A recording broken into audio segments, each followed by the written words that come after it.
Et bonjour! Bienvenue dans cette dernière émission de saison dont n'est pas filmée. On est très heureux de vous retrouver en cette soirée puisque si vous le voyez aux caméras, nous sommes sous un coucher de soleil magnifique derrière. En plus, on a des cerceaux de feu derrière. Donc si vous voyez du feu derrière nous dans la forêt, prévenez-nous puisque je pense qu'on sera déjà cramé de toute façon. Je suis très heureux de retrouver sur cette dernière table que des têtes très appréciables, dont Romane. Comment vas-tu, Romane? Bonsoir, ça va super. Un peu triste parce que c'est la dernière. Oui, vous allez me manquer. Après, on va faire plein de petits hors-sujets sur cet été, mais hors série, voilà. Hors-sujet.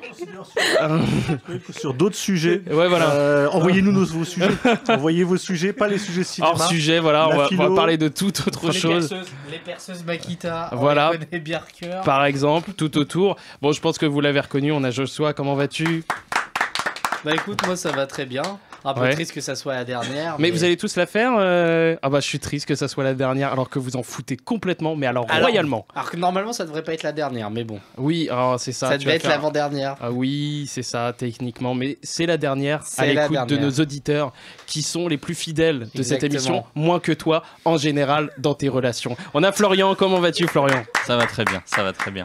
Très heureux aussi de te retrouver pour cette émission puisque ça y est, là tu nous fais une belle série, tu reviens comme un grand roi qu'on a envie de dire dans Game of Thrones, voilà, c'est un peu la même chose. On est très heureux de te retrouver dans cette série. Comment vas-tu en général? T'es pas trop triste toi de cette dernière émission? Non, ça va, mais de toute façon il y en aura d'autres et puis il y a d'autres choses qui arrivent, donc on n'est pas sûr d'être renouvelé. L'été, hein. Ah bah on n'est pas sûr, mais bon. C'est bien, toi, c'est pas pour autant que les choses s'arrêtent. La vie continue. Oh non. Voilà. Faites mieux. Voilà. Exactement. Merci beaucoup. Bravo. Et on a évidemment notre Gandalf national, celui qu'on adore. Ici, le cinéphile des cinéphiles. On a Seb. Comment vas-tu, Seb? Bonsoir. Ça va très bien. Je suis content d'être là. C'est bien, c'est la dernière. On va avoir le temps de voir plein de films aussi. C'est toujours très bien. Et puis, effectivement, on a prévu plein de choses pour l'été. Donc, on partira pas non plus très, très, très loin. Non, et puis là, on a beaucoup de choses à vous conseiller. On va y revenir juste après dans cette petite présentation. Évidemment, à la régie, on a nos deux loustiques qu'on adore. On a Marion. Comment vas-tu, Marion? Salut, ça va très bien. Et on a Lenny, puisque c'est lui qui gère maintenant les caméras et bientôt la régie potentiellement. Comment vas-tu, Lenny? Visiblement, vous m'avez demandé de sortir de mes vacances pour venir parler de films. J'ai pas compris pourquoi. Commence pas à râler parce que franchement, t'es le moins apprécié autour de cette table. Évidemment. Donc commence pas. Ça me saoule déjà, Lenny. On est sur une grosse émission là. On va vous proposer quand même pas mal de petites choses. Déjà, on va faire une petite critique autour du dernier film de Thomas Njijol, Indomptable. On va y revenir sur ce film un peu plus autériste, on va dire, à ce réalisateur. On va donc développé autour de Life of Chuck de Mike Flanagan, qui avait un peu surpris au vu de sa filmographie davantage horrifique. On va parler du dernier Wes Anderson. Je vais essayer de le dire bien. Alors là, Joshua, si tu veux me sauter dessus, vas-y. C'est The Phoenician Scheme. J'ai envie de te sauter dessus. C'est bien, même si je le prononce bien. Bah écoute, c'est gentil. Je l'ai bien dit là, The Phoenician Scheme. Ouais, je crois.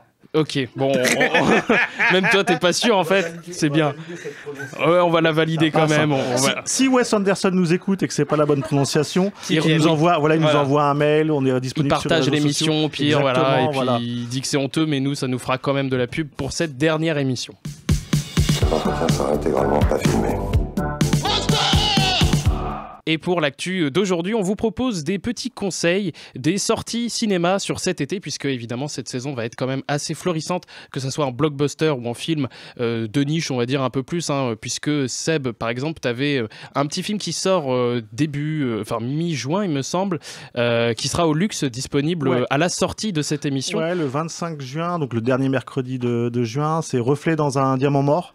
C'est le 4e long métrage donc, du duo Hélène Caté, Bruno Forzani, duo franco-belge qui creuse un petit peu de façon à la lisière de l'expérimental sa fascination pour le cinéma de genre italien. Ils avaient creusé le film d'horreur, le giallo, avec Amer et l'étrange couleur des larmes de ton corps. Ils avaient plutôt été chassés sur le genre du western italien avec Laisser bronzer les cadavres. Et là, ils reviennent avec quelque chose qui ressemble un peu plus à un polar et du côté de l'Eurospy, donc ce genre italien un peu moins connu. Si vous avez déjà vu Danger diabolique, notamment de Mario Bava. C'est un peu ça, avec ces espèces de fantomas, donc avec un personnage qui s'appelle Serpentique.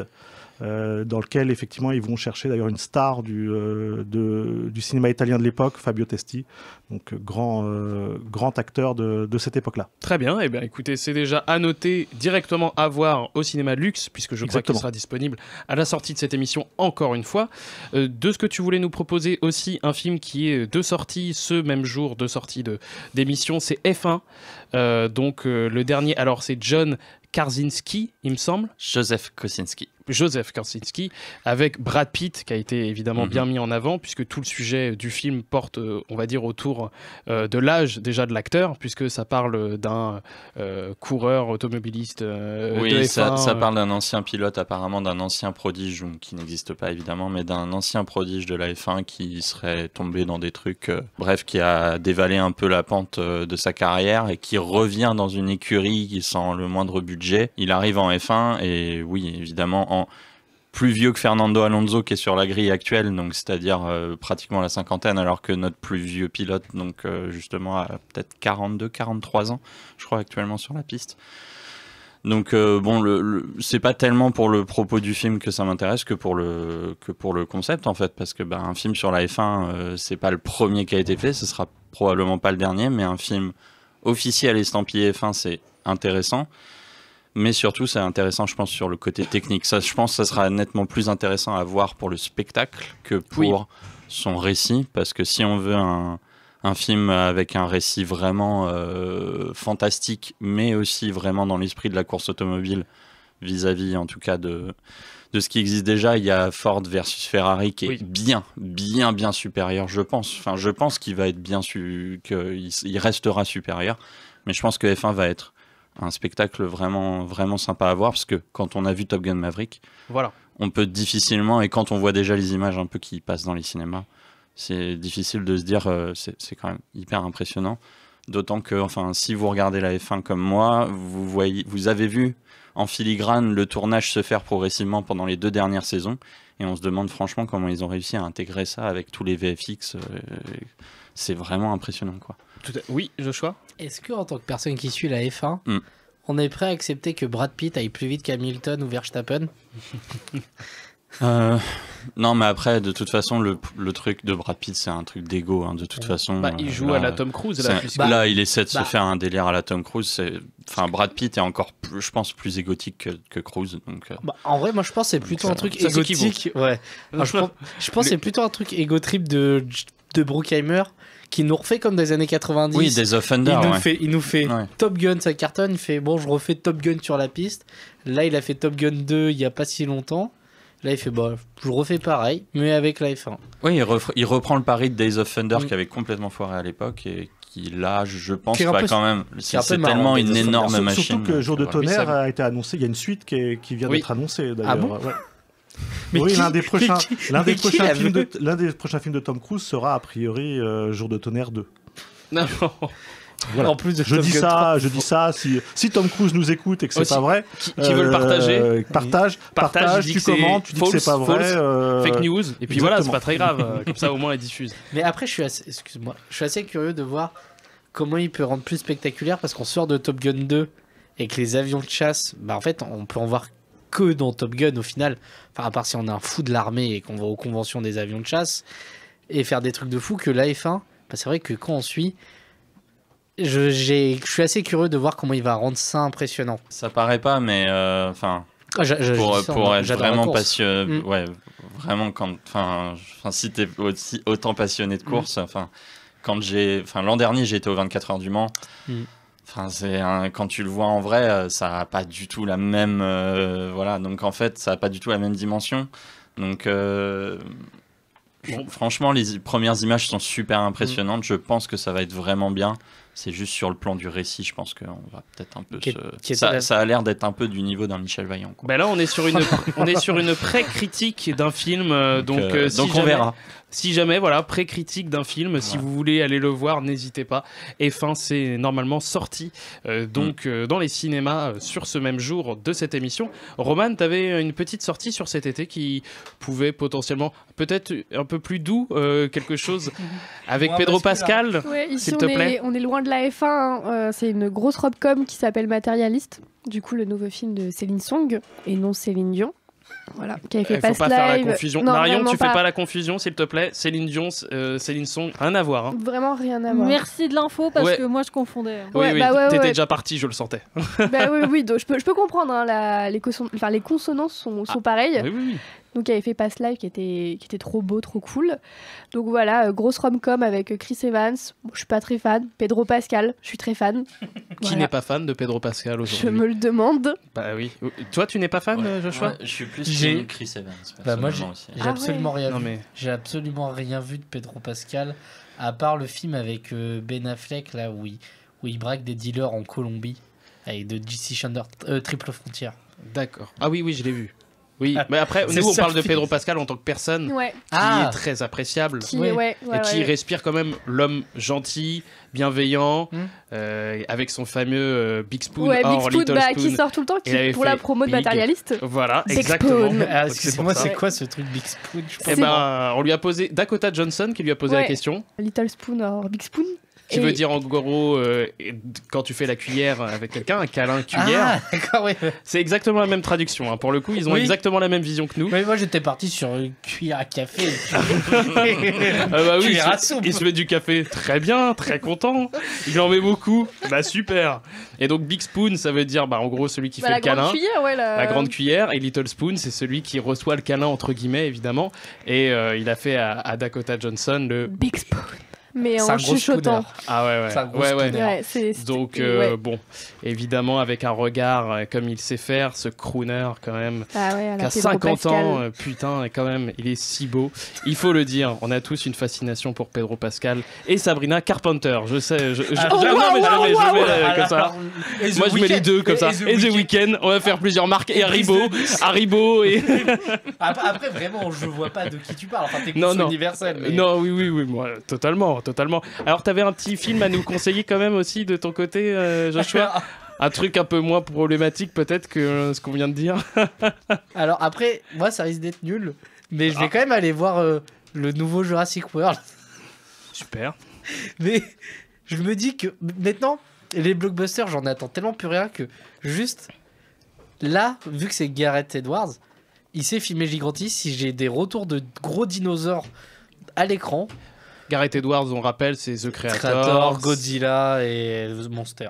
Et qui avait fait Et Rogue aussi- One. Non, Rogue One, oui, oui, qui avait si, c'est participé à Rogue One. Bah, qui avait fait Rogue One. En co-réalisation.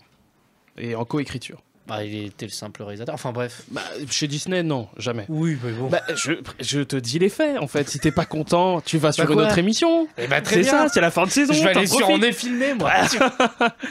Oui, Roman. J'espère qu'en voyant les dinosaures, tu vas te faire pipi dessus. Ah, on revient. Et oui, on fait un petit flashback. Quand Faut il qu'il y ait s- King Kong, faut qu'il y ait King Kong en plus des dinosaures et Jack Black qui filme. Ok. Ça me Mais- va. Mais c'est vrai que J'ai hâte. voilà, Jurassic Park c'est un de mes films d'enfance préférés. Qui m'a Bizarrement, aimé là, le j'ai cinéma. hâte d'aller voir le film avec toi. À la 4DX les gars, ça va pas être de l'eau. Je vais recevoir des jets. Bah écoute, Excusez-moi. non mais c'est très bien, on reste sur... bientôt on va faire des blagues scatophiles et puis voilà, Mais on sera... en vrai conseil, là il est sorti la semaine dernière. Si vous écoutez, il y a Nicap Tout à qui fait. vient de sortir au luxe Vous êtes trois à l'avoir vu autour de la table, on a Seb et Florian aussi. et ils vont sûrement me plus soyer. Ça fait du bien fou. C'est sur le groupe irlandais Nicap qui défend en fait la langue gaélique en Irlande du Nord. Et il rappe dans cette langue-là. Et c'est un film mais super, un peu sale gosse, ordurier. Il est top. Il est top. Comme ça. Il est comme ça, le film il est top. Avec le Et pouce levé. après, ils feront ça aux Anglais. Tiens. Ouais, des doigts d'honneur, exactement. Et, voilà. et vraiment, il y a un côté vraiment sale gosse, mais c'est tellement réjouissant. Il y a une énergie complètement folle qui se dégage de ce film. Vraiment, courez le voir. Un petit avis justement, Seb. Ouais, non, c'est super, c'est extrêmement dynamique. Moi, je connaissais pas du tout comme groupe, je connaissais pas du tout le rap gaélique, pour tout vous dire. Voilà. Non, mais c'est comme, bien, comme c'est plein de gens. Et effectivement, et en plus, le film, au-delà de son côté, effectivement, un peu sale gosse, etc., c'est plutôt intéressant en fait sur le conflit en Irlande, le rapport aux Britanniques, le rapport à l'État britannique, comment effectivement cette jeunesse se rebelle. Donc ouais, c'est vraiment un film extrêmement punchy. C'est un bon film d'été. Très bien. Bon, bah écoutez, c'est sorti, il me semble, Le mercredi dernier. donc mercredi dernier de Quand vous l'émission de écoutez la cette sortie. émission. Et Florian aussi, tu l'avais vu Ouais, en ouais. avant-première au Luxe, donc mardi dernier. Et si je me rappelle bien, on en avait déjà parlé dans une ancienne émission. Il me semble que c'est Aline qui l'avait vu. Qui mais... l'avait déjà conseillé, oui. Voilà, qui l'avait déjà conseillé, mais du coup, je la rejoins aussi. C'est vraiment excellent. Ah bah elle est loin là. Elle est loin là. Bah, Elle est à Paris. Elle est loin, si elle est à t'essayes de la Paris, mais rejoindre, on pense à elle. Non, mais on la Mais, rejoint. Ah oui, avec les guillemets évidemment. Voilà. Non, vraiment, c'est excellent, c'est surchargé. C'est dès l'intro en fait, dès l'introduction, ça bombarde dans tous les sens. Il y a des effets de partout. Toi t'aimes bien quand Le ça film. bombarde. Oui. Ouais. Non, mais en plus, vraiment, la musique est excellente. La musique Ouais. du film, elle est C'est un vraiment super excellente. groupe, La hein. musique du groupe, je m'attendais pas du tout à ce qu'un groupe de rap en gaélique me parle. Et j'ai trouvé ça super bien, au point que du coup, je continue d'écouter les trucs après avoir vu le film. Donc en fait, c'est que c'est vraiment cool. Et surtout, c'est cohérent d'un point de vue politique dans ce qu'ils font, en fait. C'est-à-dire que le film est très romancé, il en fait des tonnes, etc. et tout. Donc il y a un peu de légende, etc. sur la création du groupe et tout ce genre de trucs. Mais il y a quand même une cohérence dans le fait que le film est ordurier, mais ils sont orduriers pour une bonne raison. Et ils sont surtout dans leur démarche, ils sont jusqu'au boutiste et ils sont jamais... ils vont jamais à l'encontre de ce qu'ils veulent faire en fait politiquement et de ce qu'ils veulent dire. Donc quand on regarde ensuite dans la réalité ce qu'ils font, par exemple ils soutiennent la cause palestinienne pendant les concerts, ils sont en train d'aller dire aux Britanniques d'aller se faire voir, etc. En disant qu'ils sont... Oui, gentiment. Oui. Voilà, en disant qu'ils sont incapables d'apprendre de leur propre histoire, etc. Alors que, enfin bref. Et en fait, le film est constamment comme ça, constamment en train de leur dire d'aller se faire voir, quoi. Et ça fait très très plaisir et c'est hyper bien. En plus, ça va jusqu'à aller chercher des musiques britanniques, etc., issues de la scène Rêve, qui était déjà une scène... contre-culture, voilà, donc on a du Prodigy, on a du Orbital, il y a des trucs un peu comme ça rend le truc vraiment pétant et c'est vraiment super fun, quoi. Oui, Même Roman si c'est inégal. Moi j'ai juste une question à poser parce que j'ai pas vu le film, mais du coup c'est un groupe qui existe réellement. Oui. Et est-ce que Ouais. c'est une fiction ou un documentaire? Ah non, c'est totalement ça prend le prisme d'une fiction où en fait le groupe va être un peu porteur en fait de la vision de la langue gaélique et du conflit en fait irlandais contre la couronne. Ok. Voilà. Bon bah écoutez, si jamais vous souhaitez voir ce Car- film Oui, plutôt si je- musical, Si je peux me permettre, ce qui est très surprenant parce que moi en allant voir le film, tu dis des Irlandais qui défendent leur langue, tu t'attends à un film de l'Irlande du Sud. oui. Et en fait, c'est bien un film de l'Irlande du Nord, de Belfast. Et de Belfast. Ouais. Très bien. Bon bah écoutez, on vous conseille d'aller vous faire voir le film.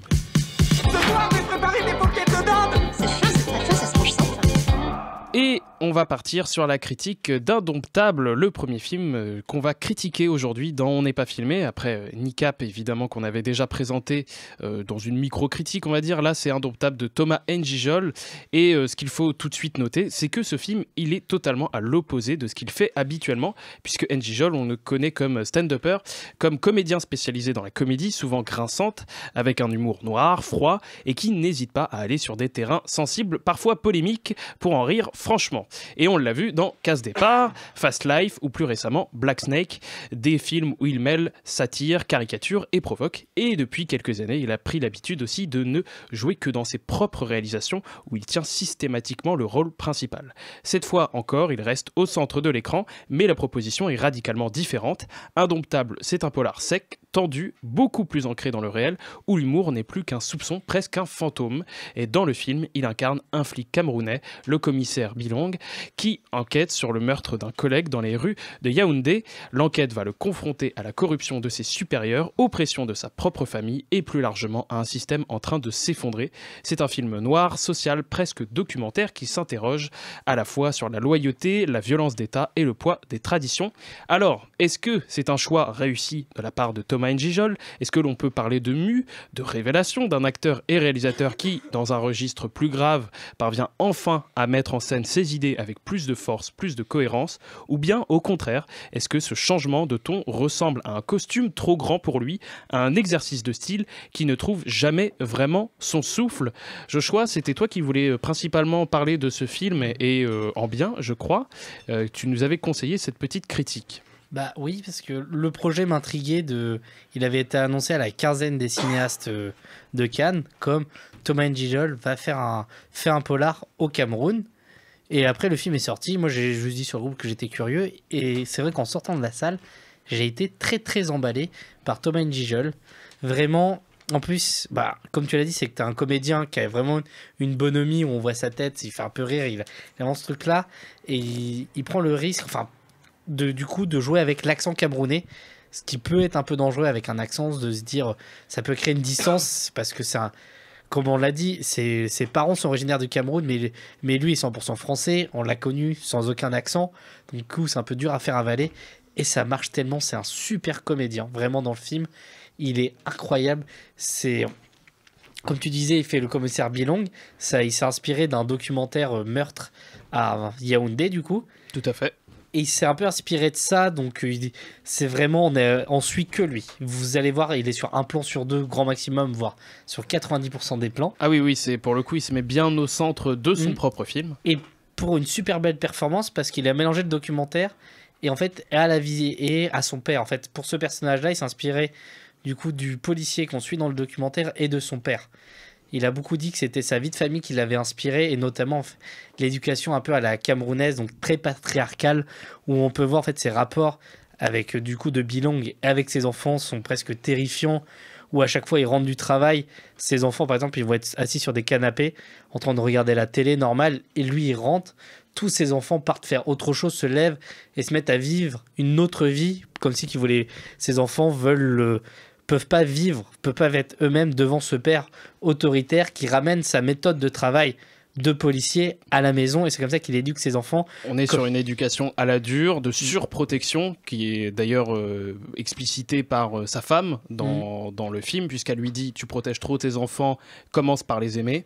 Exactement. Magnifique phrase d'ailleurs. Et oui, et il y a aussi quelque chose il fait souvent, en fait, il y a un parallèle où la manière dont il mène les interrogatoires des suspects et de la manière dont il éduque les enfants, c'est la même, comme si que ce monsieur en fait a tout mélangé parce qu'il voyait que c'était efficace un peu sur les criminels, que ça va marcher sur ses enfants. Et Seb, alors ce personnage aussi que tu as beaucoup apprécié de Thomas N'Gijol. Le personnage, le portrait que Thomas N'Gijol fait de ce personnage-là, en fait, pour moi, la grande qualité du film, elle est là effectivement, comment effectivement il dessine cette espèce de personnage-là, et derrière lui, il dessine aussi une vision du Cameroun, de Yaoundé notamment, avec beaucoup de visions, beaucoup de plans de la ville en elle-même. C'est là où je trouve le film prend sa force, moins que à la fois par rapport à la mise en scène et surtout par rapport à l'histoire, qui est quand même une histoire un peu prétexte, effectivement, oui. Cette espèce de vraie fausse enquête, on ne sait pas trop.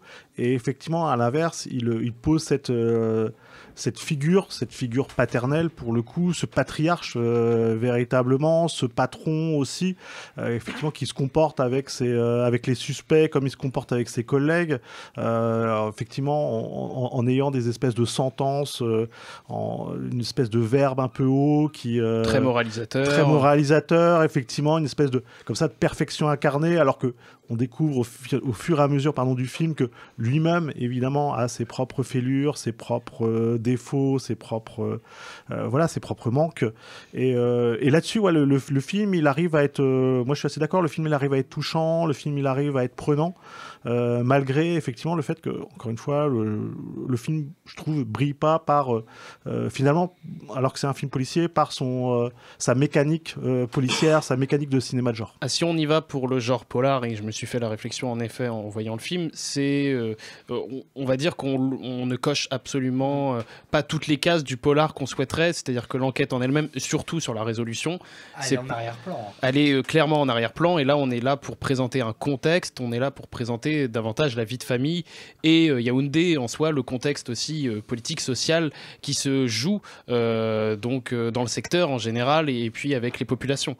Donc c'est vrai que c'est un film que je trouve particulièrement efficace quand même dans 1h20, qui peut paraître c'est vraiment 1h20, mais on commence à y voir le bout, parce que comme on l'a dit, comme tu l'as bien précisé, en plus dans sa réalisation on n'est pas sur des mises en forme extravagantes, il va pas briller par sa réalisation non plus. Ouais, c'est ça, c'est que si vous y allez effectivement pour voir une espèce de version de version camerounaise ou de version Yaoundé d'un polar américain extrêmement efficace, c'est pas du tout ce que vous aurez justement, et je pense que c'est pas du tout ce que veut faire Thomas N'Gijol.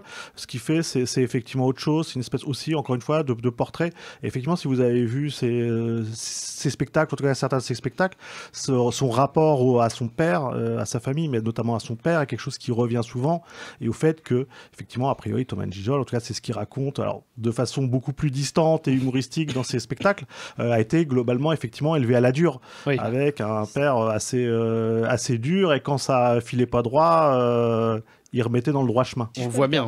C'est assez surprenant. Mais il a été invité, qu'on s'appelle à Hot Ones. On n'est pas bien là pour parler du film. Et c'est vrai qu'il parle beaucoup de ça, assez cash, contrairement dans ses spectacles, c'est un peu plus détourné. Et je trouve que c'est un bon apport avec le film. Au final, cette vidéo promotionnelle de Hot Ones, où il se livre beaucoup sur son rapport, sur la création du film, et aussi en fait, sur tout son rapport avec son père. Et c'est un film beaucoup plus intimiste qu'on pourrait voir de Thomas N'Gijol, même en général, dans ses films, encore une fois. Et c'est dans le genre quand même intéressant de voir que cette part intimiste, presque autoriste, comme je l'avais présenté auparavant, puisque ça parle quand même énormément de sa vie de famille, même si évidemment on se base sur le documentaire. Et c'est pour ça que je trouve que en réalité, moi, de mon point de vue, après, vous développez si vous le souhaitez, mais ça augure quand même un réalisateur qui va être très intéressant par la suite, s'il veut développer aussi pas mal ce contexte-là autour du Cameroun. Moi, vraiment, parce que ça a été estampillé quand même Canal+ Afrique, s'il développe un peu aussi cette filmographie autour de ce pays et autres, ça pourrait être vraiment intéressant. Et je pense, encore une fois, il faut qu'il aille beaucoup plus dans l'intimiste ou autre, et ça fonctionne très bien. La comédie, il essaye un peu d'en mettre de la comédie dans le film, je trouve, très légèrement. Elle est un peu grinçante et je trouve que ça marche assez bien. C'est de l'humour, vraiment, là pour le coup, très pinçant, très provoque, limite. Oui, non, c'est ça. Non, j'acquiesçais à ce que vous dites. Je suis assez d'accord, surtout que moi, y compris d'ailleurs sur la suite de la carrière, je sais pas où ira Thomas N'Gijol, mais moi j'avoue que je suis pas du tout. Là, j'ai pas vu la plupart de ses films. Je crois que je me suis arrêté à Casse Départ, à l'époque où il travaillait avec Fabrice Eboué. Oui. Donc moi, Fast Life, etc. J'ai pas vu, donc là c'est pas mal. Ouais, c'est pas mal. Et tourné aussi encore en déjà premier film où il retourne en Afrique sur ses origines. Je pense que ça pourrait être plaire Black Snake. Il y a vraiment des bons trucs intéressants. Je le note. C'est drôle. Et c'est pas mal drôle. Et puis encore une fois, c'est un film qui... Il y a quand même un certain hommage au cinéma africain dans son ensemble. Et puis, en fait, tu sens que quand même, il s'inspire... Il y a de l'inspiration... T'as fait le parallèle tout à l'heure, mais c'est vrai. On sent entre la Black Exploitation je le dis bien. Oui, la Black Exploitation. Oui, tout à fait. Aux États-Unis, dans les années fin 60, début 70. On le sent, son hommage dans Black Snake, par exemple. Je crois qu'il l'avait déjà évoqué en plus... malgré évidemment le cinéma qu'il présente, et s'il va de plus en plus dans ses inspirations, dans ce qu'il a envie de faire vraiment du cinéma haute, c'est là où moi il m'intéresse, c'est pour ça que je dis Black Snake, et là on est indomptable. S'il continue dans ce cinéma, je pense que vraiment on peut avoir un réalisateur avec une filmographie très intéressante, qui est quand même partie de la comédie Casse Départ, qui pour moi est de l'humour un peu un peu à la Eric et Ramsey, un peu pinçant, un peu bébête, parce que il me semble qu'on a Franck de la Personne dans le film qui est pas terrible quand même dans les convictions politiques. Ouais, mais à l'époque c'était différent, il n'était pas... Ouais, vas-y, je te lance là-dessus. Non, mais par contre, ce qui fait très plaisir aussi dans Indomptable, c'est de... J'aurais aimé avoir l'avis d'une personne du Cameroun de comment la ville est représentée. Oui. Parce que j'y suis jamais allé, mais ça fait vraiment plaisir de voir...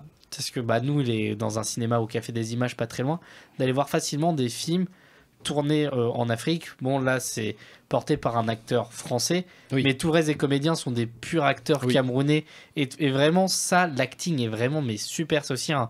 C'est révélé en tant que super directeur d'acteur. Et vraiment, voir ces couleurs, la ville, c'est vrai que ça fait du bien, quoi. Ça change de Paris ou de New York ou de Los Angeles, et j'espère qu'on va peut-être avoir une future scène africaine qui va se réveiller.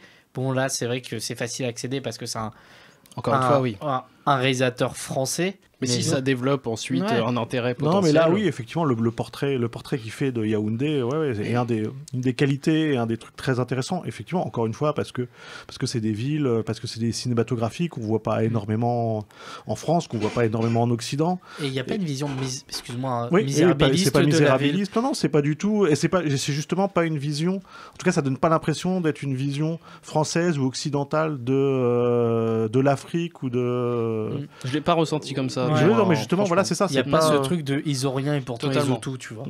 Non, mais totalement. Ouais. Donc, écoutez, c'est une bonne surprise autour de cette table, indomptable, puisque, comme on l'avait présenté, c'est complètement à l'opposé. C'est peut-être le Ciao Pantin de notre cher Thomas Njijol. Vas-y, Joshua. J'avais l'impression, des fois, il a des faux airs d'Idriss Elba dans le film. Ce qui est un compliment. Ouais.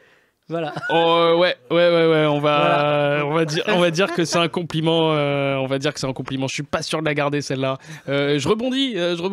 Ciao Pantin et ciao Joshua. Il ressemble à Coluche. Tiens. Allez, ciao Joshua. Ce soir, j'ai préparé des paupières de dinde. C'est très fin, ça se mange sans faim. Et c'était Gimme Some Lovin', qui est justement dans le deuxième film qu'on va vous présenter, qu'on va critiquer ici.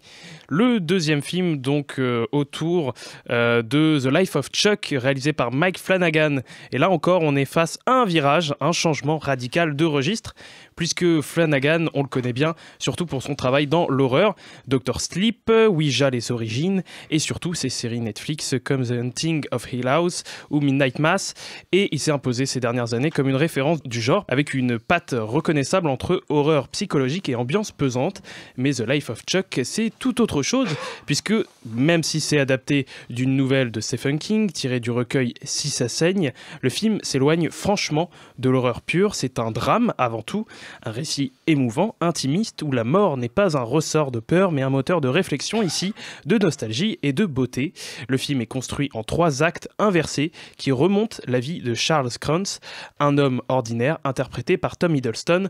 Chaque segment explore un moment de son existence entre réalisme et étrangeté douce, et on y retrouve un peu de fantastique, quelques touches presque de science-fiction dans le premier acte, mais toujours au service d'un propos humain, pudique et émotionnel. Alors, est-ce que Flanagan a touché et trouvé ici son chef-d'œuvre? Est-ce que ce film plus doux, plus universel marquera une étape majeure dans sa carrière? Est-ce qu'il va réussir à faire consensus avec ce virage vers le drame, là où ses précédents films divisaient parfois? Et surtout, est-ce que cette adaptation parvient à se hisser aux côtés d'autres grands drames issus de Stephen King, comme Les Évadés ou La Ligne Verte? Lenny, tu l'avais vu en avant-première avec moi il y a quelques semaines de cela, et tu avais une impression quand même plutôt mitigée de ce film, même si tu avais pas mal apprécié son début. Absolument, c'est un film mine de rien qui peut se spoiler très vite, c'est un peu une difficulté. C'est un film qui est assez étrange parce que si je ne m'abuse, tout son principe narratif est tiré de la nouvelle de King, où justement on va avoir une espèce de retour en arrière sur l'histoire de Chuck.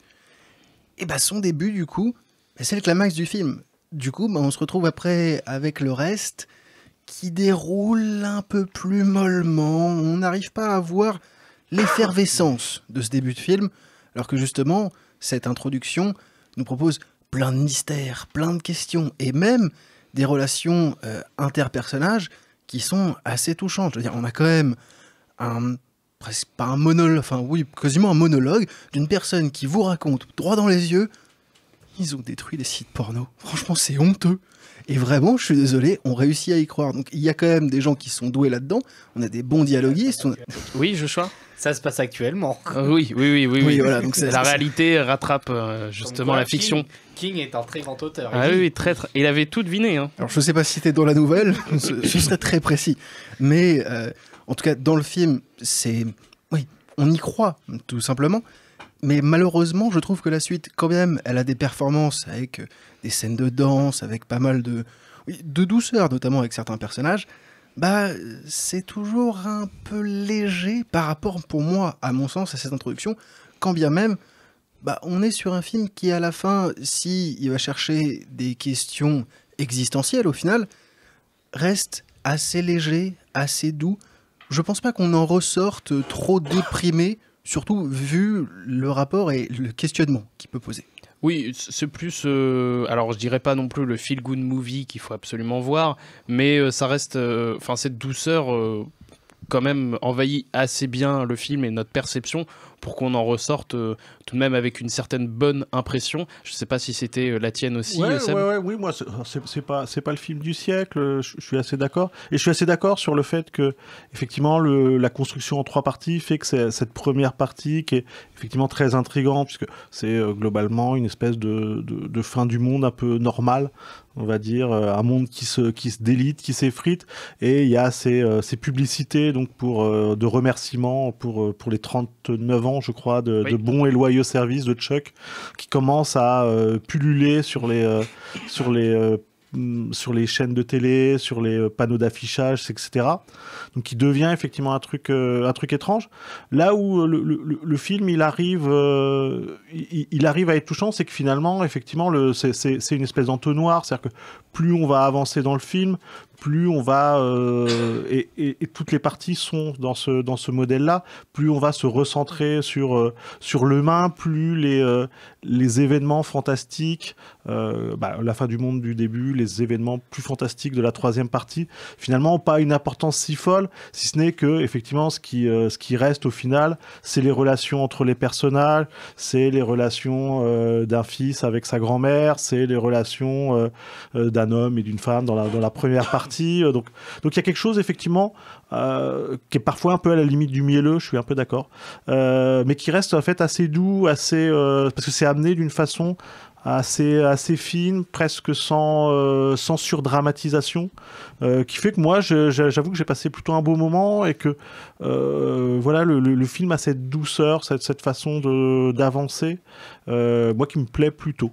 Après, je sais pas si c'est le passage de Mike Flanagan vers quelque chose de plus grand, de plus ample, sachant qu'il reste quand même effectivement accroché à Stephen King et à une adaptation de Stephen King, dont c'est quand même aujourd'hui le ressort principal de scénario pour Mike Flanagan. Et il me semble que justement sa prochaine réalisation est une nouvelle adaptation de Stephen King et horrifique, donc il revient directement. Mais après, potentiellement, c'était un aparté qu'il voulait pour faire un peu plus un drame, quelque chose qui l'avait touché peut-être plus autour de cette nouvelle. Il avait un propos, et comme toi Joshua, tu viens tout juste de sortir, puisque tu l'as vu aujourd'hui, le film. Oui, et j'ai pas grand chose à rajouter. C'est vrai que il y a cette première partie complètement fascinante des gens qui assistent à la fin du monde, et je pense que c'est même une version plus réaliste de on le sait, c'est inévitable, et qui a un peu ce rapport à la mort qui guide tout le film et qui est assez touchant par moments. Les scènes de danse sont vraiment super. Il y a une scène avec une batterie, j'en dis pas plus, qui est vraiment géniale. Tom Hiddleston, qui est très grand. Il y a un côté comme dans Drunk, quand Mads Mikkelsen se met à danser, où c'est assez fascinant à voir des gens très grands avec des longues jambes qui font des beaux pas de danse. Mais j'ai pas plus à rajouter, c'est un peu mielleux. Mais voilà, ça m'a pas. Voilà, c'est un peu mielleux, mais je dis ça plutôt d'un côté positif. C'est bon sentiment, c'est vrai que ça fait du bien. Parce que c'est vrai qu'en ce moment, souvent, on a que des films un peu plus cyniques ou aigris. Que là, il y a un rapport de l'acceptation de la mort. C'est doux, mais c'est vraiment, ça peut faire du bien à des bonnes personnes. J'ai pas plus à en dire. Oui, puis ça fait partie d'une veine de Stephen King, pour le coup, dans ses écrits. Effectivement, ces espèces de récits fantastiques, assez La Ligne Verte notamment, assez, effectivement, qui vont vers une forme on dirait de naïveté, ou pour voir de niaiserie pour certains, mais ça fait partie aussi effectivement, Stephen King, on le connaît, il est connu aussi beaucoup pour ses romans horrifiques, pour ses thrillers, ses romans, ou ses nouvelles de serial killer, mais il a aussi toute une partie de sa production qui est quelque chose comme on disait, de plus doux, avec toujours effectivement ces petites touches, là on révèle pas exactement quelles sont, mais des petites touches un petit peu plus fantastiques qui permettent effectivement entre guillemets d'agrandir un petit peu la vision et l'idée du film. Oui, Lenny. Personnellement, pour moi qui n'ai pas spécialement vu son précédent film, mais qui avait vu ses séries, c'est quand même malgré tout, malgré mes réticences, une bonne découverte. Parce que justement, son côté horrifique dans les séries que j'avais découvert m'avait un peu refroidi, voire même envie de fuir. J'avouerais que je suis pas sûr d'avoir maté une de ces séries au complet, tellement Je m'ennuyais devant, bien malheureusement. Et là, bah, il y a quand même un rapport de l'étrange, parce qu'il y a quand même certains éléments, certains surtout personnages. dans le premier acte. Voilà, absolument. Mais il y a quand même, du coup, cette étrangeté qui est palpable, qui est globale, mine de rien, sur le film. Mais, ouais, comme on le dit, ça reste doux. C'est peu poussé à pas mal de questionnements. Personnellement, je suis juste un peu triste de me dire que, vu l'aspect cinéma, le côté adaptation, à mon sens littéral, du côté découpé en 3 parties, ça pêche peut-être. Peut-être qu'un montage un peu alterné entre les différentes périodes aurait peut-être pu aider sur le timing, sur le rythme. Mais malgré tout, bah, ça reste un film qui est quand même assez agréable à voir. Oui, ça reste techniquement un feel good, entre guillemets, parce que même si c'est une acceptation de la mort, comme tu avais dit, Joshua, ça reste aussi surtout un hommage au vivant, quelque part. Oh, c'est beau ce que tu dis. Oui. Et ce qui fait plaisir aussi à voir, c'est quand même Tom Hiddleston, de le voir autre part qu'en Loki, qui joue aussi une autre performance. C'est vrai que ça fait du bien, ça nous rappelle que c'est un comédien et qu'il peut faire autre chose. Mais même, va y avoir aussi un petit rôle de Mark Hamill, ça fait toujours un peu plaisir de voir Mark Hamill.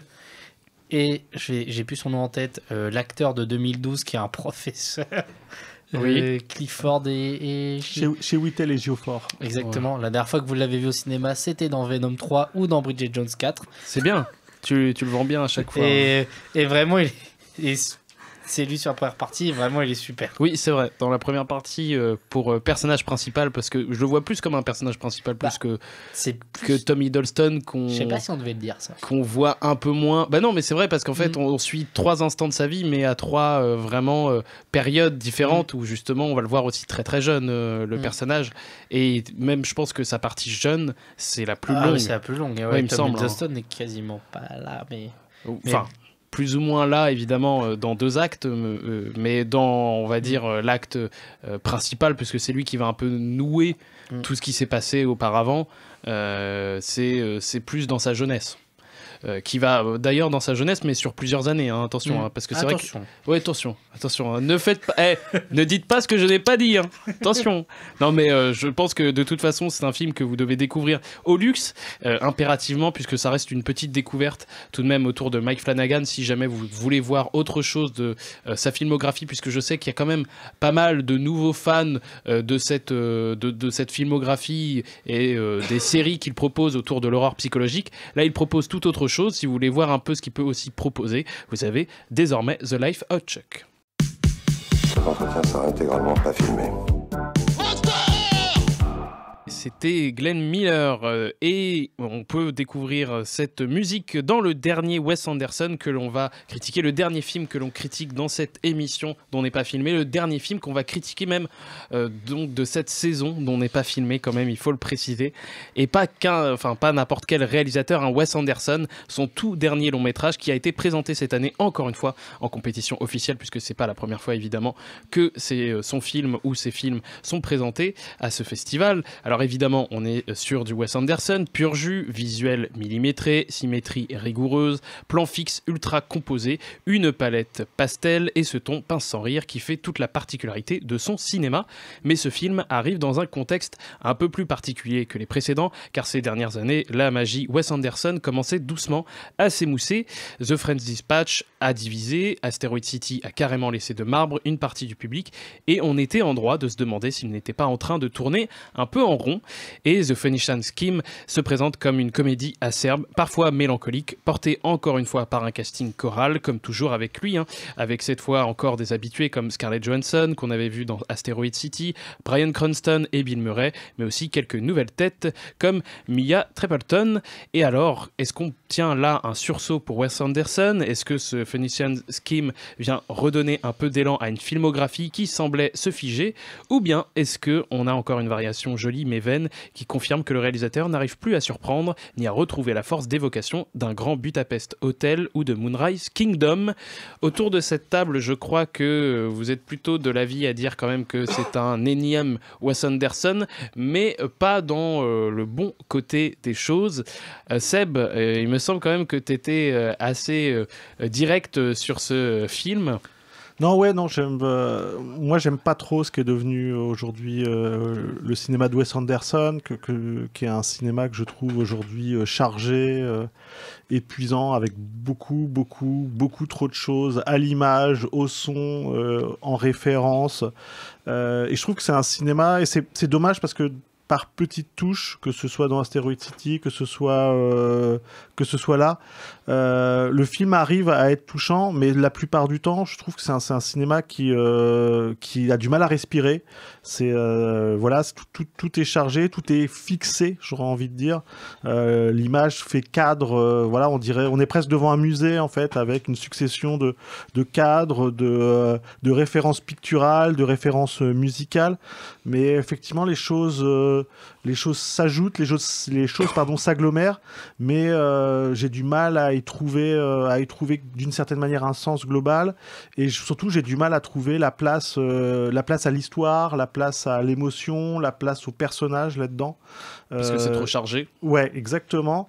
Et j'avoue que moi, voilà, j'ai l'impression qu'il y a trop de choses en fait aujourd'hui dans le cinéma de Wes Anderson. J'ai aussi un peu l'impression que c'est devenu, à l'instar d'autres cinéastes, à l'instar d'un Quentin Dupieux par exemple, une espèce de petite ritournelle facile, c'est-à-dire effectivement un beau casting, un travail pictural qui est voilà, indéniable. Hein.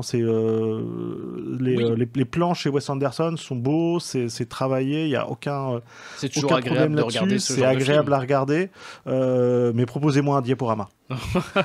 Et il en propose dans Asteroid City, il me semble qu'il y a un diapo 2 ou 3 fois, preuve qu'il se fait limite une autocritique. Florian, je crois que c'était un peu plus mitigé ton avis à la sortie de ce film. Oui, enfin moi je trouve ça j'oserais quand même dire que c'est un peu médiocre, hein, même, quand même après coup. Carrément. Parce que moi à la sortie il me semblait que t'étais plus mitigé quand même, t'avais dit j'ai pas trouvé ça si mauvais. C'était mais plus j'y réfléchissais et plus je me disais plus tu réfléchis, plus t'es négatif. Oui, c'est ça. Enfin, là, sur celui-là, en tout cas, là, il n'y a pas grand-chose, quoi. C'est comme le dit Seb, c'est très beau, c'est très joli. Mais en fait, c'est tellement millimétré, tellement parfait, tellement lisse. Le mouvement de caméra est tellement lisse, tout est parfaitement cadré, les gestes des acteurs, la petite mimique, etc., etc. Il n'y a rien en fait qui s'exprime du coup. Il n'y a rien en fait qui se dégage, il n'y a pas d'émotion, il n'y a pas de respiration comme il le disait, il n'y a pas de vivant en fait, il n'y a rien qui se dégage. Ce qui fait que ça gesticule énormément pour rien raconter, pour rien dire. Et je me demande à quoi ça sert en fait. C'est pourquoi faire ça quand on réunit un casting aussi bon, parce qu'en plus... Enfin, voir Bryan Cranston et Tom Hanks réunis dans une scène, je trouve ça génial. Faire 5 minutes de scène avec eux, c'est du gâchis. Pareil avec Benicio del Toro, Scarlett Johansson aussi, qui a quelques lignes et de même dialogue. Cumberbatch, que je considère pas comme un acteur très très bon, mais qui pourrait faire quelque chose. Là c'est pareil. Enfin, qui est plus théâtral en réalité dans son jeu. Voilà, c'est ça. Mais non, il y a rien qui se dégage. Il y a vraiment Benicio del Toro et heureusement Michael Cera. Ah oui. Aussi, qui est vraiment très très bon dans son interprétation, très très drôle, mais parce que voilà, il fait du Michael Cera, mais bon voilà, il le fait bien. Et donc Mia cool. Trapalton aussi. Mia Trapalton c'est une bonne découverte, mais enfin le film est tellement froid que je comprends pas l'intérêt du tout en fait, et je trouve ça ironique parce que il y a 2-3 ans. Quand les IA génératives là, ont commencé à se propager de partout, il y a des gens qui se sont dit tiens, et si on faisait des films genre un Star Wars ou à la Wes Anderson, je ne sais plus quoi, à la Wes Anderson, ou Harry Potter à la Wes Anderson par exemple, et quand tu voyais le rendu des trucs, c'est exactement ce qu'on a eu là dans ce film là, c'est-à-dire des images parfaitement lisses avec un mouvement de caméra, des petites rythmiques, des machins, etc., des couleurs pastel, des couleurs saturées, etc. Et j'ai l'impression qu'en fait c'est une parodie. C'est une parodie. Ouais.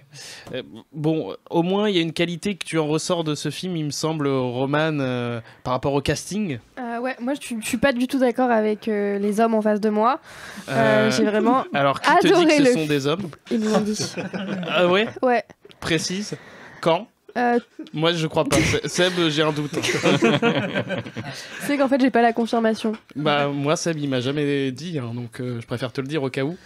Quand même, le On verra, frustre pas on trop. verra. On verra. On verra, ok, Laisse-le ok. réfléchir. Laisse-le réfléchir. Ça se travaille, Donc, ça se réfléchit. Les personnes en face de toi, s'il te plaît. Les personnes en face de moi, je suis pas Ouais. d'accord avec elles. Moi, j'ai adoré le film. Déjà, il y a Benicio del Toro, qui est super. C'est un de mes acteurs préférés, donc j'étais vraiment trop contente de le retrouver. Personne n'en parle, mais il y a quand même Charlotte Gainsbourg aussi, qui pop-up comme ça. Personne n'est prévenu. Moi, Qui est j'ai trouvé magnifique ça dans ce super. film. D'ailleurs, la courte séquence, on a envie qu'elle dure 5 à 10 minutes. Parce que la séquence est trop belle ou parce que Charlotte La Gainsbourg séquence, parce que tout, en fait, la Ok, scène est trop d'accord. belle et puis elle joue super bien. Enfin, Bah- moi, franchement, là, dans cette scène, j'étais en mode putain, ça fait longtemps que je t'ai pas vu, super bien joué, là, continue. Parce que Charlotte Gainsbourg, quand même, je vous rappelle, Danny Boone, quand même, ses dernières productions, hein. Alors, s'il vous plaît, commencez pas à me faire les yeux comme ça, je les ai vus là en mode attends, tu parles de quoi? Non, mais Nous, les attends. Leroy, c'était bien. Elle était bien dans Ouais, nous les Leroy, c'est super. Ah bah voilà, mais bon, quand même, je vous rappelle son film avec Danny Boone. Voilà. Avec Trident. Bon. Bah, ça peut arriver de faire des erreurs, d'accord? Donc Ouais. laisse Charlotte, Il y a des s'il impôts à te payer, plaît, il y a des tranquille. impôts à payer, mec. Attends, des fois, t'as la facture qui tombe, t'as un ravalement de façade, une fenêtre à machin, t'as le scénario du Daddy Boone qui traîne, tu dis oui, ça y est, c'est voilà, ça arrive même aux plus grands acteurs et aux plus grandes actrices, hein, ça arrive à tout le monde. Après, je pense que Charlotte Gainsbourg, avant même sa naissance, elle était ok pour la piscine, le ravalement. On avait peut-être pas trop besoin. Ouais, bon. Excuse-nous, Roman, on a bifurqué. Ouais, mais ça me va parce que c'était pour Charlotte, donc c'est ok. Bon, bah tant mieux. Bon, bah, je suis d'accord avec vous, c'est trop beau visuellement. C'est vrai qu'il y a vraiment cette impression d'être dans un musée. Et moi, ça, je kiffe. Moi, j'adore la symétrie. Quand tout est cadré, que tout est à un endroit exact et que ça suit. Enfin, que le plan suit les personnages, mais vraiment à l'exactitude. Moi, j'adore ça. Parce que je suis quelqu'un de stressé dans la vie. Donc c'est satisfaisant. Donc c'est hyper satisfaisant et ça me détend. Donc ça, c'est top. C'est bien. Moi, j'adore aussi les relations familiales à chaque fois dans les films de Wes Anderson. Et là, c'est encore le cas. C'est du coup un père qui est vraiment pas très doué dans la vie en général. Et surtout pour ce rôle de père qui essaye un peu de renouer avec ses enfants. Et surtout avec sa fille, Liesel. Je crois que ça se prononce comme ça. Mhm. Parce que tout est par contre imprononçable dans ce film. Oui. Ça, il faut le noter. Ah, ça se dit linceul, et c'est avec. Avec- Tout autre chose. Avec Cronenberg. C'est pas la même chose. On y reviendra. Mais donc moi la relation familiale elle m'a quand même touchée. Je trouvais ça mignon. Alors je pleure pas, hein, j'ai pas les larmes aux yeux, mais ça me fait quand même quelque chose. Et je trouve que le film est super drôle. Vraiment. Bon, elle n'est pas là ce soir, mais vous pourrez demander à Lou. J'ai pleuré de rire devant le film. Ah oui? Ah ouais, mais vraiment. Je trouve que le comique de répétition il marche super bien, que toutes les quiproquos, pareil, ils fonctionnent super bien. La scène de bataille finale, du coup, entre Zaza et son frère, bah, moi, j'ai grave kiffé. Je trouve ça trop drôle. Donc, voilà, j'ai vraiment passé un bon moment devant le film. Ça m'a fait bien rire. J'ai trouvé ça touchant et j'ai trouvé ça beau. Et surtout, ce que j'ai adoré dans le film, c'est qu'il renvoie à ses, du coup, 2 derniers films, à The French Dispatch. Du coup, avec toute la scène qui est super belle avec Benicio del Toro, où il y a une espèce de jugement dans l'au-delà. En fait, on se rend compte que ce personnage-là, c'est le peintre de The French Dispatch. Et le personnage de Scarlett Johansson, c'est le personnage qu'elle joue dans Asteroid City. Ah oui. Et ça, Ah ouais, il y a un lien. Wes Et... Anderson Cinematic Universe. T'es en train de nous apprendre un truc. Non, c'est vrai? Bah Ça ouais, veut dire que. Oh putain, mais moi j'ai rien suivi du coup. Et donc Bill Murray est mort. Bill Murray est mort. Bah oui, techniquement. Ouais, mais Bill Murray est mort, mais pas dans ce film-là. Mais si. Parce que lui Attends. Alors Lui- j'ai pas suivi. n'est pas Ah oui, lui. mais attends, il y avait la série. T'as pas regardé la série Netflix? Non, j'ai Bah j'ai c'est loupé. pour ça. J'ai loupé, Bah j'ai c'est pour loupé. ça. C'est dans la BD, c'est Ouais, dans mais la BD. est-ce qu'il est canon cette Oui, je crois série qu'il est Netflix canon. Dans Bill le- Murray est très canon. Non, la série Netflix, est-ce qu'elle est canon dans le Je Wes crois- Anderson Cinematic Bah, Universe? je crois parce qu'il y a Cumberbatch. Parce que voilà, tant que le studio de Wes Anderson n'a pas racheté Netflix, Oui. moi je suis pas sûr qu'on puisse dire que c'est véritablement complètement, canon s'il y a un remake. machin. Ouais, non, mais c'est vrai. Voilà. Mais tu nous apprends quelque chose. Mais voilà, enfin, en tout cas, moi j'ai l'impression que c'était comme ça. Et j'en ai parlé à Lou, elle m'a dit oui. Attends, ah oui, attends. Révélation là. C'est pas avéré ton truc. Non, mais c'est presque sûr que oui. C'est pas avéré, mais il faut arrêter de tout avérer en fait. Non mais C'est beau l'imagination. Non, Pascal alors, Pro. alors là, Ça s'appelle le raccourci. Non, pour le personnage de Scarlett Johansson, c'est sûr que c'est la même dans Asteroid City parce qu'on retrouve les mêmes plans et on voit les élèves. Mais c'est toujours les mêmes plans. c'est toujours, tu l'as dit, c'est toujours le même plan avec le personnage au centre. Quand ils sont deux, il y en a un à droite, il y en a un à gauche. Alors pour le coup, il y a un seul plan. Il y a un plan, un mouvement de caméra, enfin deux mouvements de caméra. Ta théorie est intéressante. Non, c'est intéressant. Mais alors pour Asteroid City, c'est sûr et certain parce que vraiment, on voit les mêmes personnages, c'est la même ville. Mais c'est les mêmes noms. T'as regardé si c'était les mêmes noms? Parce que s'il n'y a pas les mêmes noms, là, t'es sûr que non. Mais si Elle a pu changer de nom entre deux films. En fait. Attendez. Ça se trouve, elle essaye d'échapper au gouvernement ou un truc comme ça. Ou à Wes Anderson. Ou peut-être à Wes Anderson, mais il retrouve toujours son adresse. Ça se trouve, d'ailleurs, c'est avec d'autres Anderson. Ça se trouve, c'est un Anderson Cinematic Universe avec Paul Thomas Anderson, Paul W.S. Anderson, Lindsay Anderson et peut-être d'autres Anderson. Attention, ça se trouve, on a mis le doigt sur quelque chose de monumental. On vient comme ça, en faisant une blague. Ouais, non, mais peut-être que t'as découvert un truc. Et surtout que ils ont peut-être pas les mêmes noms, mais dans l'histoire par exemple que raconte. Mais arrêtez de vous foutre de moi. Non. On prend super. au pied de la lettre ce que t'es en train de dire. On est en train de prendre au pied de la lettre. Moi, j'étais vraiment. On vérifie. On vérifie. Quand tu donnes des chiffres, il faut qu'on regarde les sondages. Fact-checking. Ici, on est là pour parler d'art, et l'art, ça se vérifie pas forcément en fait. On peut faire de la libre interprétation. Alors oui. En tout cas, Mais en tout cas, c'est quand même. Enfin, moi, je pense que c'est forcément lié parce que l'histoire que raconte Benicio del Toro, c'est à peu près la même qu'il raconte à Léa Seydoux, du coup, quand il est en prison. D'accord. Donc, il y a un lien. Ok. Et pareil, à un moment, dans Asteroid City, Scarlett Johansson a dit qu'elle a failli se marier, mais qu'au final, elle s'est pas mariée parce que voilà. Ce qui est, vraiment ce qu'on voit. Enfin, on voit que son cousin, du coup, la demande en mariage et qu'elle refuse. Ah oui, vous voyez ce que je veux dire? C'est peut-être des échos. Mais en tout cas, il y a quelque chose. C'est vrai que... Il y a quelque chose. Je ne suis pas folle. De mes souvenirs, ça me dit quelque chose. Mais si ça se trouve, ça accentue juste ce qu'on dit, qu'il fait tout le temps la même chose, en fait. Oui, qu'on est en train de faire la même histoire. En fait, c'est les mêmes histoires qu'il reprend d'une façon... Moi, je suis un peu d'accord. Effectivement, on retrouve des similitudes sur ces derniers films, beaucoup. Moi, j'ai tendance à trouver que c'est une certaine forme d'enfermement de Wes Anderson dans une forme de petite mécanique, de petite mélodie un petit peu qui nous refait, effectivement, il nous refait les problèmes du père. Voilà, je pense que effectivement, il y a des choses à régler chez Wes Anderson. Non, mais ça fait longtemps, quasiment depuis son premier film, depuis Rushmore, en fait. C'est quand même le thème, la relation, effectivement, d'un père avec ses enfants. C'est dans tous ses films. Donc voilà. Après, je sais pas si c'est totalement, on va dire, assumé, et si vraiment il y a des effets de renvoi avec des personnages qui reviendraient de l'un et l'autre. Mais à l'époque déjà, je me souviens qu'à l'époque de Darjeeling Limited, on disait effectivement que finalement, je crois que c'était le personnage de Bill Murray qui apparaissait. En fait, c'était le personnage potentiellement, c'était leur père, puisque ça pourrait être effectivement le personnage de La Vie aquatique, je crois, ou d'un de ses films précédents. Oui. Donc c'est quelque chose qui est revenu très très vite en fait dans le cinéma de Wes Anderson. Le fait que effectivement c'est thématique, c'est pas forcément une critique, c'est juste que effectivement ça abonde un peu dans le sens de ce que je pense en tout cas, c'est que effectivement c'est un cinéaste qui aujourd'hui a tendance à s'enfermer un petit peu là-dedans, et moi pour le coup dans mon goût personnel j'ai effectivement beaucoup de mal avec ce qui est devenu son cinéma. Voilà. Oui, moi du coup je partage pas du tout cet avis parce que t'as raison. Non mais contrairement à beaucoup de personnes, depuis The French Dispatch, je suis beaucoup plus touchée par le cinéma de Wes Anderson. Et vraiment, en fait, ça me parle beaucoup plus, peut-être parce que justement, c'est complètement barré et c'est peut-être trop, mais ce trop me plaît beaucoup. D'accord.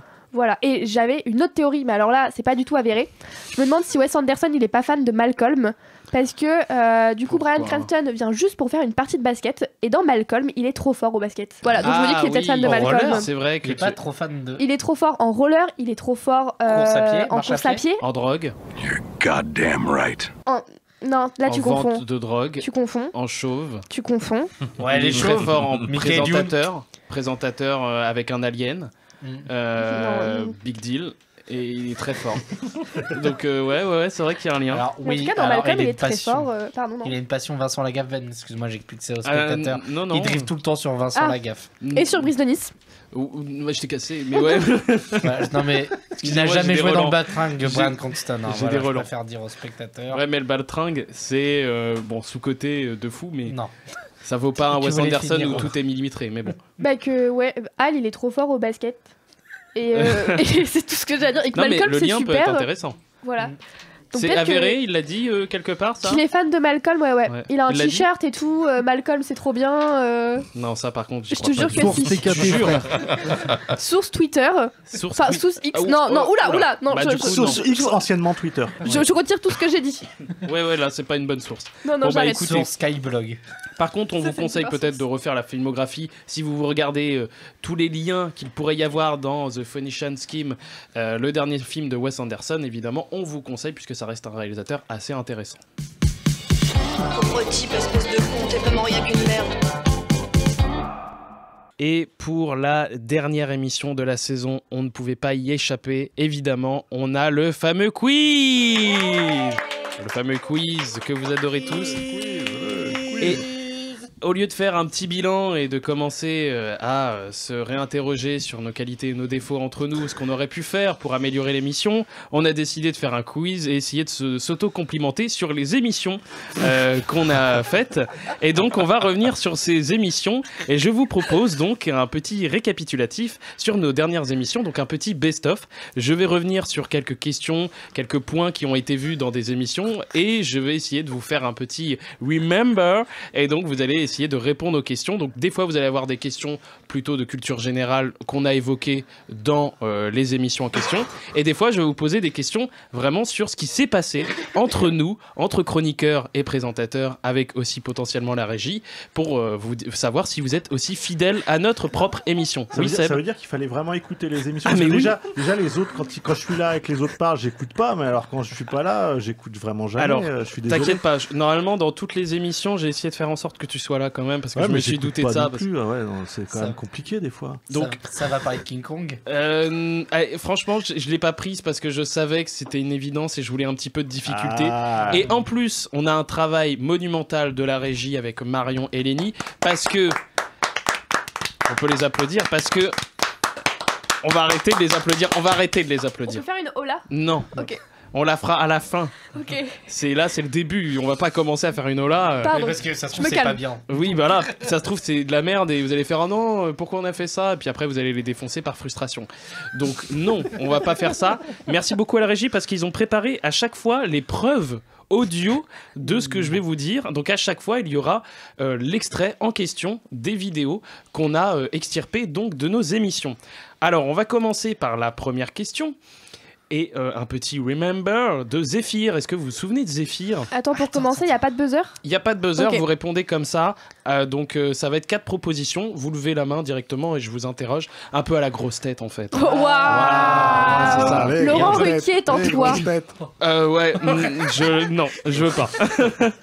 Celle-là, je veux pas. Il est bien dans toi. Non, Laurent. celle-là, je veux bien. Je veux pas. Vincent Lagaffe quand tu veux, mais pas lui. Donc, alors, attention, remember, c'était dans la vidéo, les films sont-ils devenus trop longs?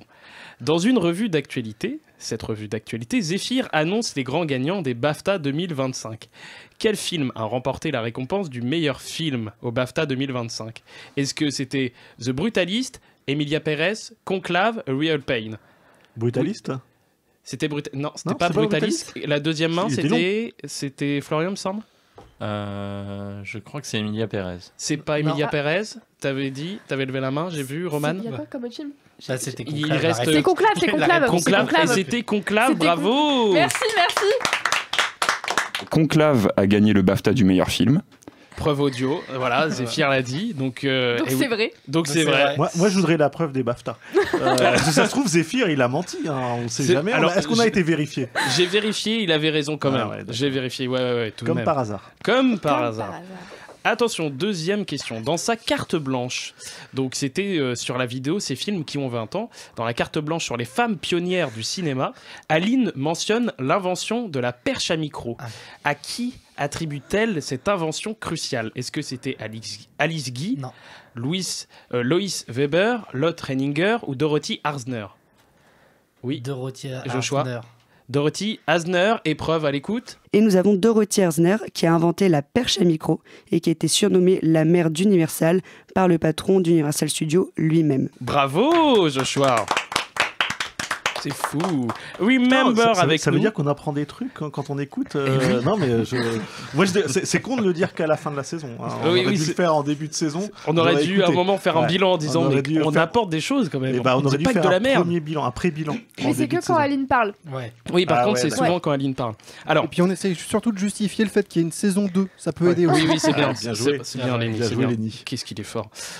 Alors, dans la dernière émission, Mission Impossible, dans la critique du film Mission Impossible The Final Reckoning, quel élément a été décrit comme une réussite exceptionnelle, faisant l'unanimité parmi les chroniqueurs? Alors, je finis quand même l'intitulé, sauf si tu l'as, Romane, t'es sûr?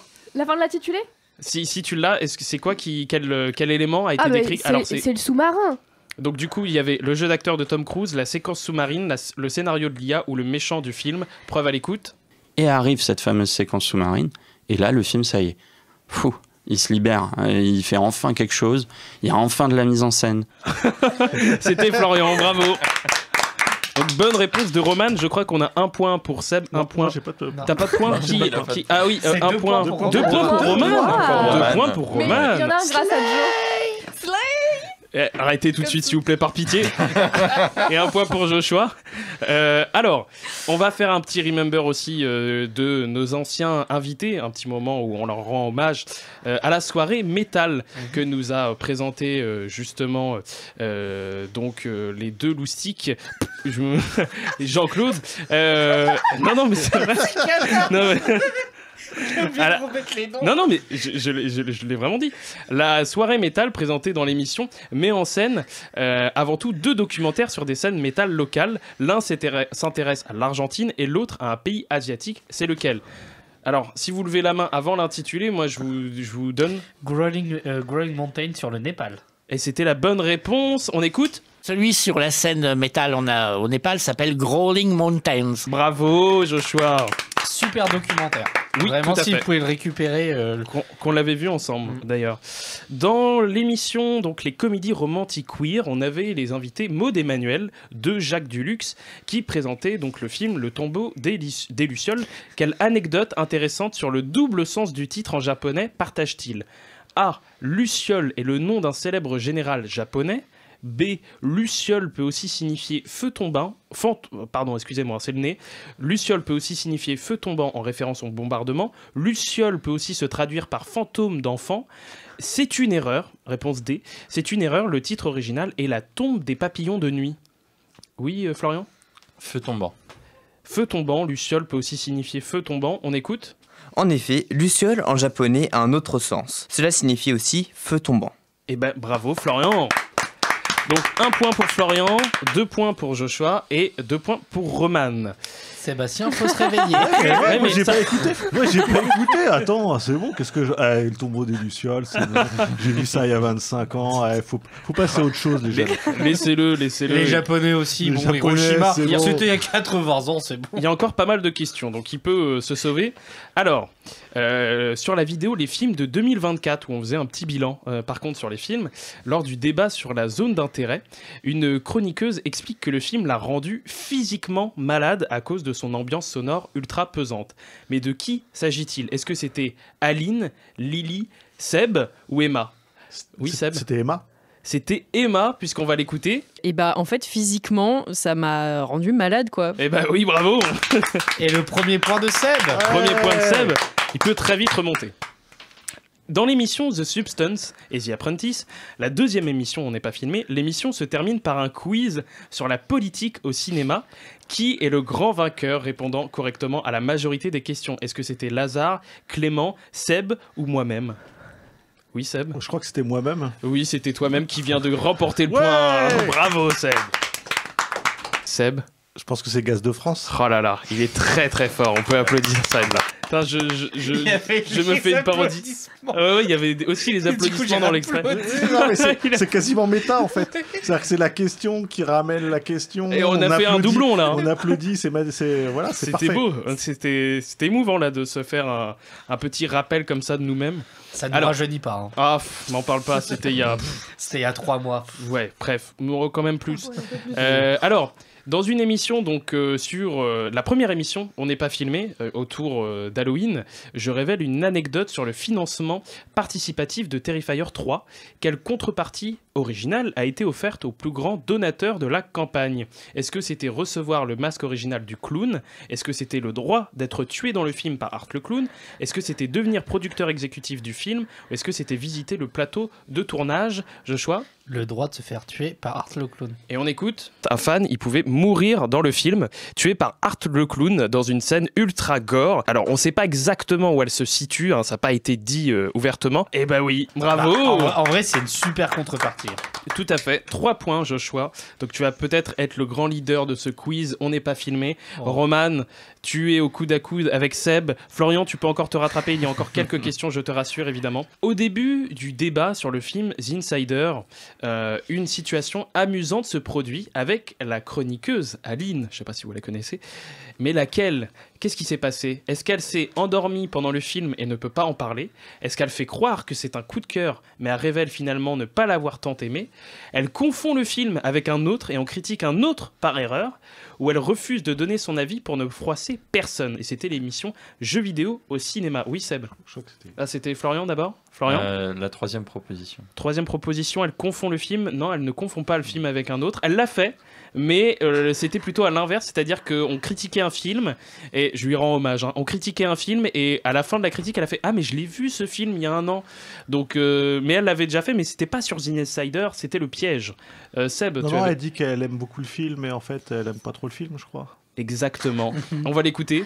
Oh bah, le mot est faible, j'ai adoré. T'avais quoi que je pourrais y retourner sous la violence, quoi. Non, en vrai, j'ai pas tant aimé. Ah, dommage, disclaimer. La blague est terminée. Oui, bah bravo Seb, bravo. Comme quoi, t'écoutes quelquefois les émissions. Allez, il en reste 2. Là, c'est le moment où tout se joue. Quel est le nom de l'alter ego maléfique, misogyne de Raph? Seb? Shifumi. Jean-Philippe? On va écouter. Et puis pareil, on peut revenir vite fait sur l'inceste. Jean-Philippe, non. Eh ben bravo, c'était ça, Seb. Ouais, mais là, ça parle de l'inceste, donc c'est quand même vachement plus intéressant. Ça te touche. Bah, ça, c'est quelque chose, effectivement. Il y a des mots-clés qui activent quand même. Oui, bah, Richard Berry. Ça, c'est un autre mot-clé. C'est un autre mot-clé. C'est tellement gratuit. Oui, là, franchement, pas de contexte. Pierre Palmade? Non, on va s'arrêter sur les contextes. Mais c'est intéressant. On vous en reparle bientôt. Oui, on refera. Ah non, précédemment, on vous en a parlé. On vous en a parlé. Et enfin, question à 1000 points. Question à 1000 points. Vous voulez la question à 1000 points là? Ouais. Allez, question à 1000 points. Allez. Et enfin, quel est le numéro de cette émission sans compter le hors-série? Ah oui, eh ben là, je vous en colle une. Hein. Vous dites, oui, Joshua? La 27e. Non. La 12e? Non. 13e? Non. 14e? Non. 15e? Non, mais levez la main. Oui, Florian? 28e. Non. Est-ce qu'on peut avoir comme le juste prix? C'est plus, oui, on va faire un juste prix maintenant, attention. Est-ce que tu peux faire la boîte de... Mais non, plus. C'est dans... C'est la 100e. Moins. 18e? Plus. 19e. Joshua, tu dis? 19e. C'est la 19e émission dont n'est pas filmé.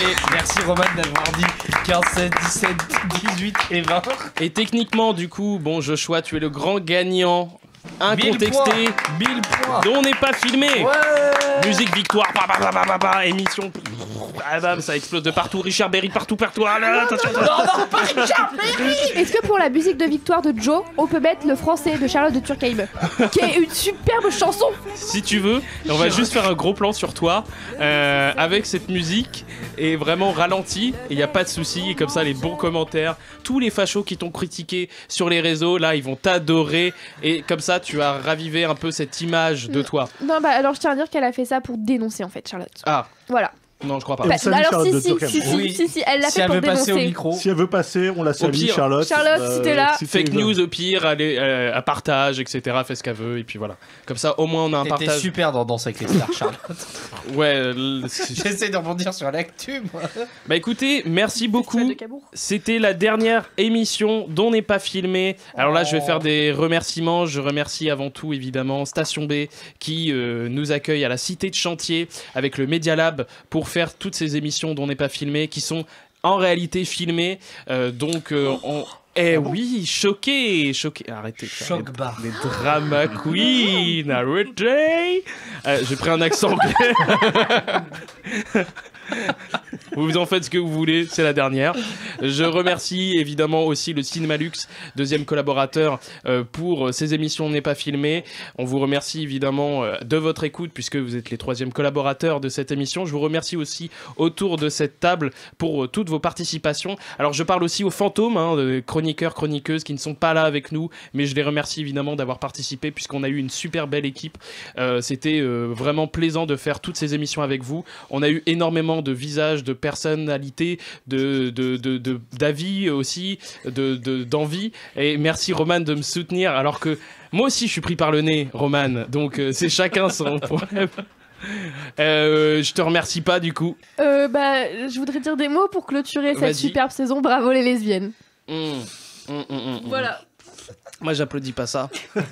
J'applaudis pas T'es ça. homophobe. Il applaudit que Richard Berry. Eh bravo Richard Berry par contre, ouais là il y a du monde. Vous êtes filmé. Les fans de Richard Berry sont filmés, vous les verrez. C'est une blague évidemment. It's a private joke. Je me lâche. Private joke. On refait tous, on les refait. Merci Joshua aussi évidemment pour toutes ces émissions, d'avoir potentiellement pété la table. Désolé.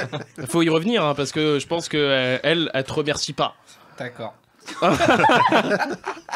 C'est pas grave. Fais un bisou à la table. Fais un petit bisou. Oh, il a fait oh. Je crois qu'on s'est réconcilié avec la table. Oui, si tu fais la table. Arrête. Non. Il fait. C'est la fatigue, c'est la chaleur. Bref, merci beaucoup Florian aussi, évidemment pour toutes ces émissions. Merci vous aussi. Beaucoup plus pertinent que d'autres. Tout de même. Merci évidemment à notre Gandalf, le cinéphile des cinéphiles, Seb. On peut l'applaudir quand même. Tiens, je m'applaudis aussi. Allez hop. Allez. Quand même. C'est toujours ça de prix. Tout à fait. Merci beaucoup. Merci à tout le monde. Merci à toi. Merci à la vie aussi. Merci à la vie. Merci. J'ai envie de dire merci avec un grand M. Et ça, c'est beau. Et on remercie évidemment le grand Lenny qui a été d'un accueil profond avec tous les chroniqueurs, chroniqueuses. On se souviendra toujours de son message. Je pense qu'on est un peu trop nombreux. On y revient, c'est la dernière. Merci beaucoup, Lenny. Je crois que tu me confonds avec quelqu'un qui est beaucoup plus à droite que moi. Là, je suis pas sûr. Non, mais en tout cas, par contre, tu nous as fait toutes ces émissions filmées. C'est toi qui as fait principalement le montage de toutes ces émissions. Donc, encore une fois, l'émission ne peut pas survivre sans toi. Donc, merci beaucoup. Merci évidemment aussi à Marion, puisque tu es un pilier très fort. Avec plaisir, les copains. Et je remercie, puisqu'il n'est pas là, mais puisqu'il a énormément aidé aussi pour la constitution de cette émission tout au long. Il nous a aidé et il a peaufiné grandement l'émission. C'est Lazare, donc on te remercie aussi grandement. On l'applaudit ou pas? On l'applaudit. Allez, on l'applaudit. Allez. Il va adorer ça, On coupera au montage, c'est pas grave. Oui, on coupera. Et puis le fait qu'il est hypocrite, égocentrique, tout ça. Oui, qu'il adore Gérard. Oui, c'est vrai, il adore Gérard. Ça, on mettra peut-être une pastille avec sa tête. Ouais, avec un hommage au ralenti de tous ces grands accomplissements qu'il a fait autour de Gérard, évidemment, qu'il a défendu corps et âme.